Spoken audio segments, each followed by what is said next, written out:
Salut tout le monde. Bon, on fait une petite vidéo pour vous donner des nouvelles de notre trip là, au Québec.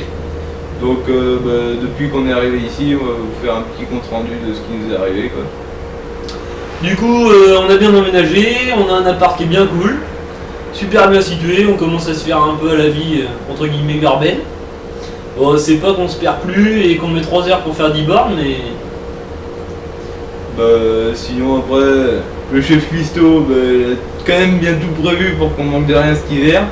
Au niveau bouffe, on arrive un peu à s'en sortir, même si c'est un peu la galère, parce que ici, ils ont pas trop de goût comme en France, ils bouffent n'importe quoi, n'importe comment. Du coup, nous on essaie de manger des bons trucs français. Et du coup, on a les quantités françaises et on passe aussi pour des gros sacs. Pour notre formation, jusqu'à maintenant, ça se passe plutôt bien, voire même super bien. On fait des horaires genre 8h-15h. Pas pire quand même. Et là on est en train de regarder pour trouver un petit taf, on a un petit entretien d'embauche demain, non vendredi. On est souvent sur le terrain, on apprend une quantité d'informations par jour qui est vraiment incomparable à ce qu'on apprenait en France quand même, c'est totalement différent. Donc depuis qu'on a commencé l'école, on a fait une sortie en canot sur 2 jours, vous avez peut-être vu les photos sur Facebook ou sur le site.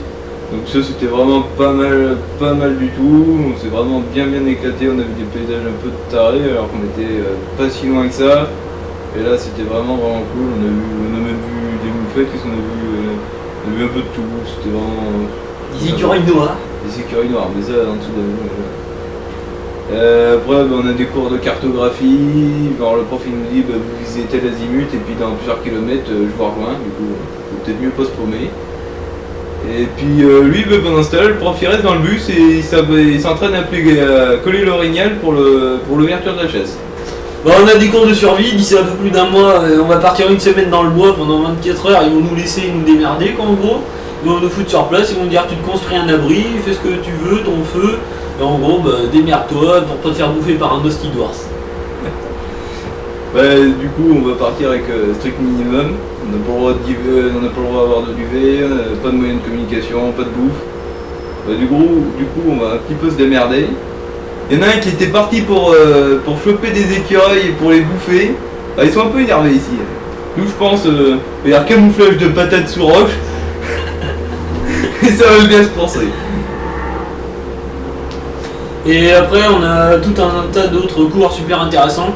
Dernièrement on a eu un cours de sécurité au travail où le prof il nous a parlé de la sécurité avec les ours qui d'ailleurs sont des bêtes assez filous quand même et surtout paresseuses. On vous laisse un extrait du cours. Moi je dis c'est peureux un ours. Si on s'en va après, il va se sauver. Puis là, non, faut pas quand même, oui, regardez, là, gagez-vous, moi, regarde, je pars à courir après. Puis il va s'en aller. Puis c'est ça que j'ai fait. Puis là, les autres étaient en arrière, puis je me suis mis à courir pour aller vers l'ours. Puis évidemment, j'ai fait le clown, puis puis puis va-t'en de là, puis t'es chez nous, Puis l'ours, il me voyait, puis il était quand même monsieur ours. À un moment donné, il s'en allait pas, puis c'était le temps qu'il s'en aille, là, dans la distance, là, c'était le temps pour moi qu'il s'en aille.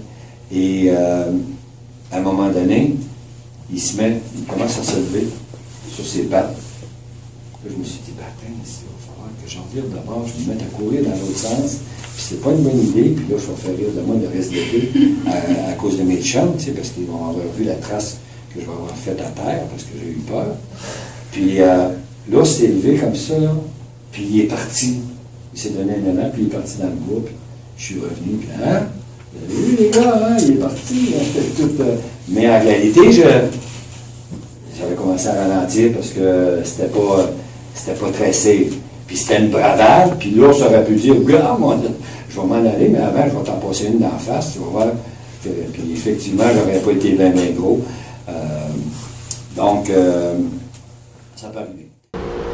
Du coup après au niveau de la pêche, on a pêché pas mal d'endroits autour de chez nous. On a pêché la rivière Saint-Charles, la rivière Chaudière, le Saint-Laurent, à plusieurs endroits différents. Et en fait sans bateau ni voiture, en fait c'est pas simple.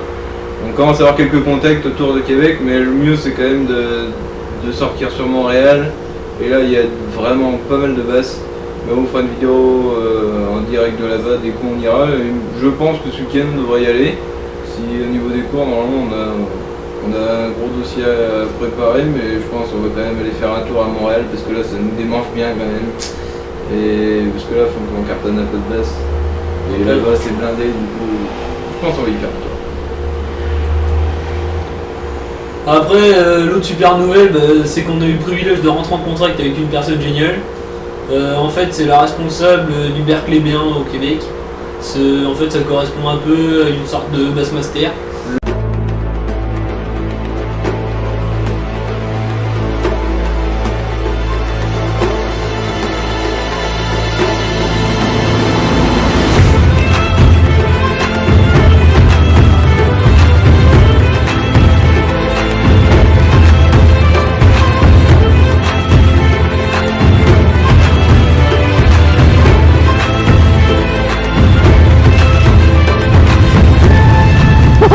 Jump up and down, hurry up, hurry up!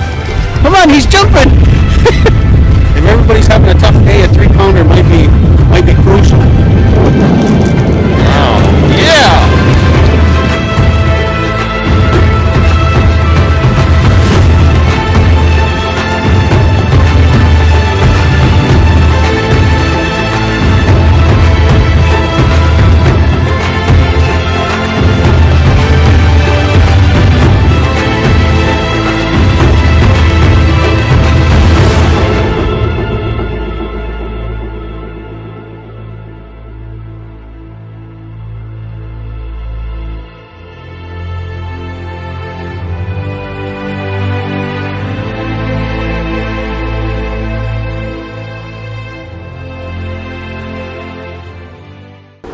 Bref, cette dame qui s'appelle Vicky, elle nous a proposé que pendant 2 jours on suive au plus près les compétiteurs sur leur basse-boat.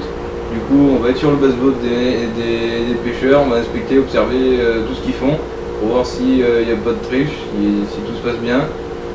Et ça, c'est bien le fun dans le tabernacle, on a une putain d'opportunité de voir plein de personnes, en particulier des pêcheurs comme ça, parce que là il y a des pêcheurs pas que du Québec, il y a les 7 provinces du Canada.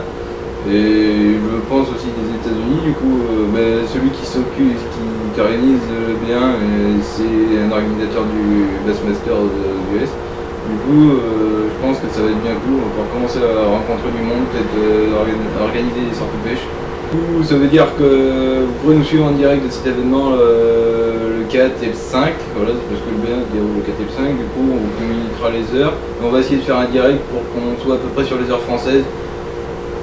On va essayer de vous montrer un petit peu comment ça peut se passer. Enfin même nous pour l'instant on sait pas comment ça va se passer, mais on va essayer de filmer ça et on vous met ça en ligne. Du coup là c'est fini pour notre compte rendu, on va vous montrer 2-3 endroits où on a été autour de Québec pendant qu'on a été à la pêche, pendant qu'on a essayé de chercher des secteurs. Donc voilà. Donc là c'est quand on a été en canot camping dans le parc de la de quartier, là, ce qu'on avait expliqué tout à l'heure.